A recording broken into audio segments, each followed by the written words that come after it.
Hello everybody and welcome to a new video. Today we're going to learn how to link a bank account to PayPal. So it's pretty easy.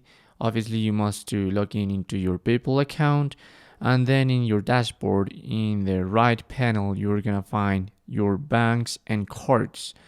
Also, if you don't have any bank or card associated as I have, so you can click on link a card or bank.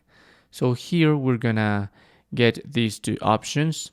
Obviously I'm gonna link a bank account, and it's pretty easy. You must to fill all these data: your bank name, the SWIFT code, if you have your account like checking or savings, your account number, your government ID, phone number, and at the end you're gonna have the button to link your bank account to PayPal. Okay.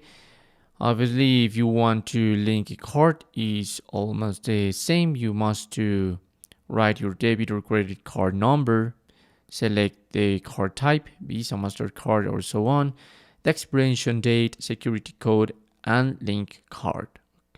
If you don't find this option into your dashboard, remember in the upper menu you can click on Wallet, and there you're gonna find those two options as well: link a bank or link a card.